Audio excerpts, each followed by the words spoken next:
नमस्कार, आप देख रहे हैं आज तक। मैं हूं आपके साथ नवजोत रंधावा।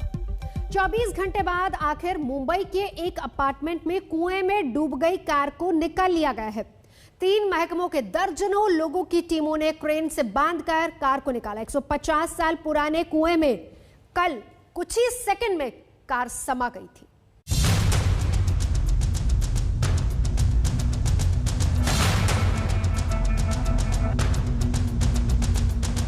आज देखिए एक कार का लाइव रेस्क्यू।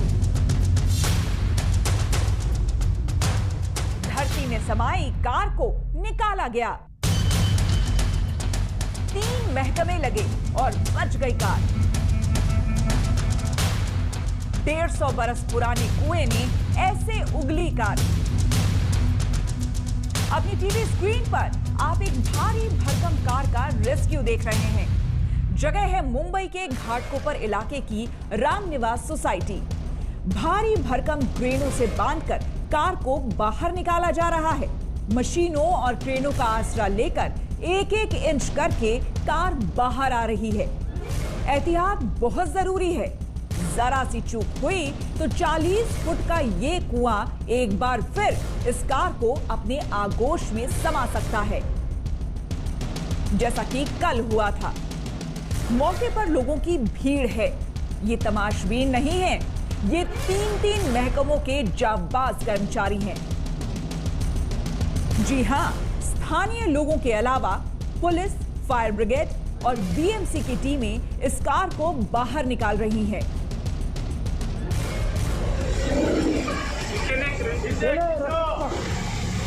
आगे, सही है, बहुत अच्छे।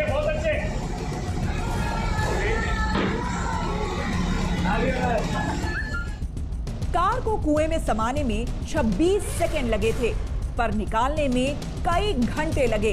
इसका तरीका समझिए। पहले भारी पंप लगाकर कुएं का पानी निकाला गया, फिर एक शख्स कुएं में उतरा। क्रेनों के जंजीर से कार को बांधा गया और फिर इसको आहिस्ता आहिस्ता खींचा गया और आखिरकार कार बाहर आ गई। मुंबई के घाटकोपर में आपने कार का लाइव रेस्क्यू तो देख लिया। अब ये भी देख लीजिए कि आखिर ये कार 150 साल पुराने कुएं में समाई कैसे थी। ये कल की तस्वीरें हैं। 26 सेकंड की ये तस्वीर देखकर आप हैरत में पड़ जाएंगे। देखते ही देखते कार जमीन में समा गई। लोग आंखें फाड़कर देखते रह गए और कार कुएं में पूरी तरह से डूब गई। कार अगर कुएं में समा गई तो इसके पीछे भी सोसाइटी के लोगों की लापरवाही थी। असल में जिस जगह कार जमीन में समा रही है वहां 150 साल पुराना कुआं था। इसी के ऊपर पार्किंग बना ली गई थी। कल अचानक जमीन धंसनी शुरू हुई और कार जमीन के अंदर समाने लगी। सुबह 8:30 बजे ये घटना हुई। हमारी दूसरी कार, कंपाउंड में दूसरी कार है, उसको जो साफ करने वाला लड़का है उसने बूम मारा कि डॉक्टर साहब आपकी गाड़ी टेढ़ी हो गई है, देखिए जल्दी आइए। तो हम लोग ने हम घर के बाहर पैसेज में आके देखा तो गाड़ी टेढ़ी हो गई थी और हम फोटो लिए, तब तक हमारी नज़र के सामने ही वो गाड़ी अंदर चली गई। बारिश के बाद कुएं की परत धंस गई थी। शुक्र था कि कार में कोई सवार नहीं था। कार जब समा गई तो बीएमसी वालों को बुलाया गया, जिसने पुलिस और फायर ब्रिगेड की मदद से ये पूरा ऑपरेशन किया। बारिश से बेहाल मुंबई वालों के लिए कम से कम ये हादसा एक सबक है। सबक इस बात का कि उन जगहों को लेकर सावधान और संभले रहें जहां बारिश में हादसा हो सकता है। मुंबई से सौरभ वक्तानिया, आज तक। दिल्ली में अनलॉक 3 लागू होने के चंद घंटों के भीतर ही लापरवाही की तस्वीर भी दिखने लगी। सड़कों से लेकर बाजारों तक भीड़ भाड़ नजर आई। सोशल डिस्टेंसिंग और मास्क किसी ने नहीं पहना था। नियम टूटते जा रहे थे। मेट्रो स्टेशन पर भी लोग सारे नियम भूल गए।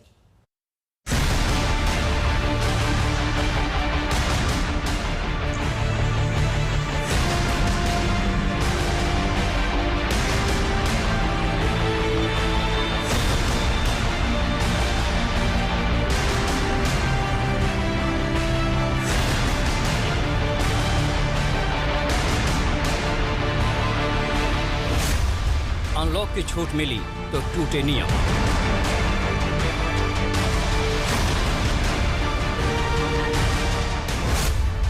ज्यादा रियायत तो ज्यादा लापरवाही।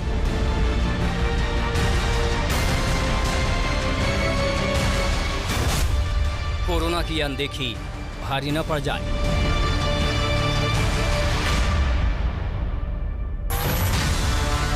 ये भीड़ और ये बेफिक्री दिल्ली की सड़कों, बाजारों से लेकर मेट्रो स्टेशनों पर सोमवार को 10 बजते ही दिखने लगी। सरकार ने अनलॉक 3 में ज्यादा छूट क्या दी? लगता है दिल्ली सड़कों पर निकल आई। शॉपिंग का हसरत हिलोरे मारने लगी। मेट्रो में सफर की जल्दी मच गई। दिल्ली की ये लापरवाही की तस्वीरें डरा गई। ये निर्माण विहार मेट्रो स्टेशन की तस्वीरें हैं। क्या आपको लगता है कि लोगों ने कोरोना के कहर से कोई सीख ली है? मेट्रो के बंद गेट पर भीड़ जमा है। लोग सोशल डिस्टेंसिंग को पूरी तरह भूल गए हैं। उनको मंजिल पर जाने की जल्दी है, लेकिन कोरोना का डर लगता है मन से निकल गया है। मेट्रो स्टेशन का गेट खुलता है और भीड़ बेतहाशा मेट्रो स्टेशन की तरफ भागती है। रही सही सोशल डिस्टेंसिंग भी जाती रही। मेट्रो स्टेशन की सीढ़ियों पर लोगों का सैलाब दिखता है। दिल्ली में एशिया की सबसे बड़ी गारमेंट बाजार गांधीनगर में आप ये पैरामिलिट्री फोर्स के जवान देख रहे हैं तो इसकी खास वजह है। लगता है कि सरकार को पहले से अंदेशा था कि अनलॉक के साथ ही दिल्ली वाले लापरवाह हो जाएंगे। तभी तो हालात संभालने के लिए गांधीनगर में पैरामिलिट्री फोर्स तैनात करनी पड़ी। गांधीनगर के बाजार में ये भीड़ देखकर साफ समझा जा सकता है कि सरकार का अंदेशा बिल्कुल सही था। अनलॉक 3 में बाजार पूरी तरह खोलने का फैसला 10 बजे लागू हुआ और ठीक इसी वक्त बाजार में भारी भीड़ दिखने लगी। और ये दिल्ली के एक व्यस्त चौराहे ITO की तस्वीरें हैं। अभी दफ्तरों को आधी क्षमता के साथ खोलने की इजाजत दी गई है, लिहाजा कायदे से दिल्ली की सड़कों पर इतनी भीड़ नहीं दिखनी चाहिए। लेकिन लगता है पूरी दिल्ली एक बार फिर सड़कों पर निकल आई है। गाड़ियों की तादाद इतनी ज्यादा है कि जाम लग गया है। लगता ही नहीं कि दिल्ली ने अभी अभी कोरोना का तूफान झेला है, जिसके वापस लौटने का अंदेशा भी खत्म नहीं हुआ है। दिल्ली वालों की अनदेखी और लापरवाही का आलम कनॉट प्लेस में भी दिखा। देखिए कैसे कई लोगों ने मास्क को लापरवाही से नाक के नीचे खिसका रखा है, वो भी तब जब कई महीनों से मास्क को सही तरीके से लगाने की सीख दी जा रही है। तस्वीरें साफ गवाही दे रही हैं कि कोरोना की कड़वी यादों को लोग जल्दी भूल रहे हैं। कहीं ऐसा ना हो कि कोरोना को फिर से वापसी का मौका मिल जाए। सुशांत मेहरा के साथ कुमार कुणाल, दिल्ली आज तक। मेट्रो भले ही दिल्ली में 50% सिटिंग कैपेसिटी के साथ चलाई जा रही है, लेकिन स्टेशंस के बाहर भीड़ से सारा फायदा नुकसान में तब्दील होता जा रहा है। एक मेट्रो स्टेशन के बाहर तो भारी भीड़ ने सारे नियमों की धज्जियां ही उड़ा दी। लेकिन साथ ही साथ बढ़ रही है मुश्किलें भी, क्योंकि मेट्रो में सिर्फ 50% लोग बैठने के लिए ही उनको परमिशन है। लेकिन कैसे लोग पहुंचेंगे अपने गंतव्य तक, अपने जहां पर उन्हें जाना है, उसके लिए लोगों के सामने मुश्किल पेश आ रही है। और यहाँ पर लोग वेट कर रहे हैं। कितनी देर से आप लोग वेट कर रहे हैं? आप आधे घंटे से। तो क्या गेट बंद है? हाँ जी। कुछ जानकारी दी गई मेट्रो की? कोई जानकारी नहीं। क्या मुश्किल आ रही है? पता नहीं, टाइमिंग की प्रॉब्लम हो रही है। ऑफिस जाने वाले बंदे अब धूप में यहाँ बाहर खड़े हुए हैं। कोई सिस्टम थोड़ी ना है ये। अगर आप सिस्टम देखने जाए, ये डिस्टेंसिंग क्या हुई? आप डिस्टेंसिंग की बात करो, ये डिस्टेंसिंग थोड़ी ना हुई। मुश्किल आ रही है लोगों को। ये दिक्कत हो रही है, किसी को ऑफिस जाना है, किसी को दुकान जाना है, हर किसी को काम पर जाना है। अनलॉक हो गया है और इसीलिए हर किसी को अपने अपने गंतव्य तक पहुंचना समय से मजबूरी भी है। अगर अनलॉक की प्रक्रिया शुरू भी की गई है और साथ ही साथ ये भी लोगों से गुजारिश की जा रही है कि आप पूरी तरह से संवेदनशील रहें कोरोना गाइडलाइन को लेकर के, तो ऐसी उम्मीद कैसे की जा सकती है? ये तमाम उम्मीदें बेमानी हैं, क्योंकि लोग भी कह रहे हैं कि जब आधे घंटे तक दरवाजा खुला नहीं रहेगा, आखिरकार उनके सामने ऐसे खड़े होने के अलावा और कोई उपाय भी नहीं है। कैमरामैन आलोक कुमार दास के साथ कुमार कुणाल, दिल्ली आज तक। दिल्ली में सोमवार को दिल्ली वालों ने जमकर नियमों की अनदेखी की। कुछ जगहों पर तो लोग बगैर मास्क के ही नजर आए।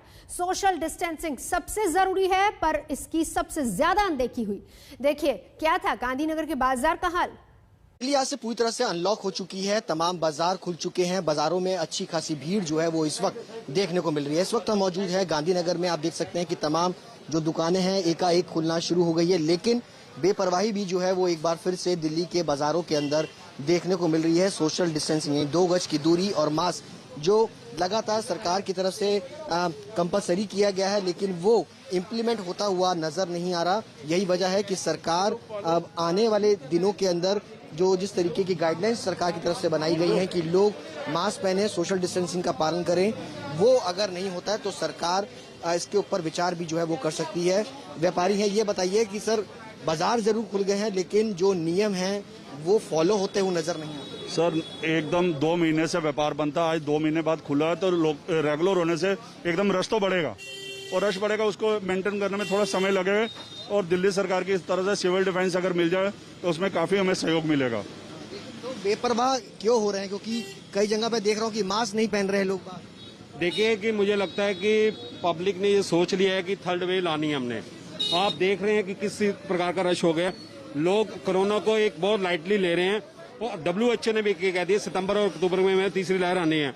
और मैं ये जिस हिसाब से ये हालात पैदा हो चुके हैं उस हिसाब से लगता है कि थर्ड वेव आएगी और दिल्ली सरकार को चाहिए कि ऑड इवन तो सब चीज अनलॉक कर दी है, इस बाजारों को भी देखे क्या हालात हो रहे हैं और अगर सख्ती हो तो मार्केटों में सख्ती भी करनी चाहिए उनको। सख्ती जो है वो होनी चाहिए। यही वजह है, आप देख सकते हैं कि तमाम यहाँ पर उसी तरीके के हालात जो आज से 15 से 20 दिन पहले जब दिल्ली पूरी तरह से लॉकडाउन थी, लोग ऑक्सीजन और बेड के लिए परेशान हो रहे थे, सड़कों पर बेड नहीं मिल रहा था, यही कुछ आलम था। लेकिन आज एक बार फिर जिस तरीके से दिल्ली अनलॉक हुई है, दिल्ली वाले एक बार फिर से बेपरवाह हो गए हैं। वो भूल गए हैं कि 15 से 20 दिन पहले दिल्ली के क्या हालात थे। कैमरा पर्सन हितेश शर्मा के साथ सुशांत मेहरा, दिल्ली, आज तक। वैसे दिल्ली की सड़कों पर ट्रैफिक आम दिनों की तरह दिखने लगा है। ITO पर इस कदर गाड़ियां दिखी कि बार बार जाम लगता रहा। दिल्ली हुई है अनलॉक और उसी के साथ खुल गए हैं सारे बाजार, मॉल, दफ्तर, सरकारी से लेकर प्राइवेट तक। लेकिन स्थिति बिगड़ गई है सड़कों की और आप इस समय देख सकते हैं कि कारों का रेला किस तरीके से सड़क पे इस वक्त दिखाई दे रहा है। यह है ITO का मुख्य चौराहा, जहां आमतौर पर बहुत ज्यादा भीड़ होती है। यहाँ पर ट्रैफिक चलता हुआ तो नजर आ रहा है, लेकिन आपको हम अगर दूसरी तरफ भी दिखाएं कि किस तरीके से गाड़ियों की लंबी कतार है, तो दूसरी तरफ की तस्वीर ये बताने के लिए काफी है कि ये बहुत ही लंबी कतार है। यानी ITO का जो यमुना ब्रिज है, पुल है, उस पर भी गाड़ियां लंबी कतारों में खड़ी हैं। यानी जैसे ही अनलॉक हुआ है वैसे ही तस्वीर बदलने लगी है और तस्वीर कुछ इस तरीके से बदली है कि लोग बाहर निकले हैं, उन्हें जाना भी है क्योंकि तमाम ज़रूरतें हैं जो कि बाहर जाकर के पूरी कर सकती हैं। लोगों को अपने काम पर भी जाना है और इसीलिए सीधे सीधे जो ट्रैफिक की तस्वीर है वो लंबी दिखाई पड़ने लगी है। तो ये मुश्किल अब लोगों को झेलनी पड़ेगी, उनसे दो चार होना पड़ेगा। अभी तक तो अगर आपको बाहर निकलना पड़ता था तो सड़कें खाली नजर आती थी। और एक मुश्किल और, क्योंकि दिल्ली में सबसे ज़्यादा प्रदूषण का बड़ा कारक है वो गाड़ियों से होने वाला प्रदूषण ही है, तो प्रदूषण भी आने वाले समय में बढ़ेगा। सिर्फ और सिर्फ गाड़ियों की कतारें नहीं बल्कि प्रदूषण के लिए भी तैयार हो जाइए। कैमरामैन आलोक कुमार दास के साथ कुमार खुनाल, दिल्ली आज तक। दिल्ली में अनलॉक 3 में रेस्टोरेंट्स भी खुल गए हैं और इसके लिए बाकायदा रेस्टोरेंट वालों ने खास तैयारी की है। रोहिणी के एक रेस्टोरेंट में हमने जानने की कोशिश की कि आखिर वहां पर तैयारी कैसी है और किस तरह की एहतियात बरती जाएगी उनकी तरफ से। सोमवार से राजधानी में 3.0 के तहत अनलॉक शुरू हो गया है। इस अनलॉक में दरअसल राहत जो है वो ज़्यादा मिल गई है। कोविड तो है, खतरा भी है, लेकिन सबसे बड़ी राहत ये कि जो दुकानें हैं इनको खोल दिया गया है। अब ऑड इवन के फॉर्मूला नहीं है। उससे भी बड़ी राहत दिल्ली वालों के लिए है कि अब तो रेस्टोरेंट भी खुल गए, खाना खाने के लिए आप कहीं पर जा सकते हैं। तो हम रोहिणी में एक मॉल के अंदर हैं और रेस्टोरेंट के अंदर आपको यहाँ की तैयारियाँ दिखाते हैं।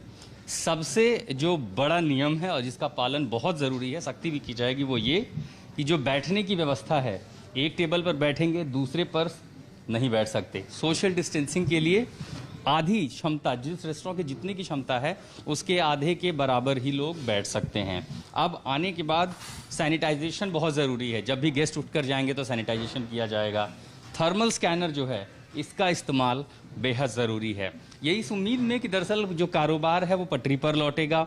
लोग जो एक लंबे समय से घरों में थे वो अपने जो पसंदीदा व्यंजन है उनका लुत्फ उठाने घरों से बाहर निकलकर रेस्टोरेंट में भी आ जाएंगे, क्योंकि अब तक सिर्फ होम डिलीवरी टेक अवे की ही अनुमति थी। लेकिन इसके बाद फायदा कितना होगा, नियम कैसे होंगे? तो अमित ये बताएं, कितने तैयार हैं आप लोग इसका, अब जब अनलॉक हो गया सब कुछ? हम पूरा प्रिपेयर हैं ऑपरेशन स्टार्ट करने के लिए। Now we have open the restaurant, our kitchen team is set, now we have a full sanitising part, the scanning part, and we have given the instruction to the staffs कि जैसे guest enter करना है उनके पहले thermal scanning करनी है और sanitise करके उसके बाद हमको गेस्ट को वहाँ पर बिठाना है। ये वो नियम है कोविड अप्रोप्रिएट बिहेवियर जिसे कहा जाता है कि आपको उन नियमों का पालन करना है, दूरी बनाए रखनी है, खाते समय तो मास्क उतारना ही पड़ेगा, इसीलिए कहा गया कि ज्यादा भीड़ ना हो। फिलहाल यहाँ रुकेंगे एक ब्रेक के लिए। आज तक पर खबरों का सिलसिला जारी है, देखते रहिए आज तक।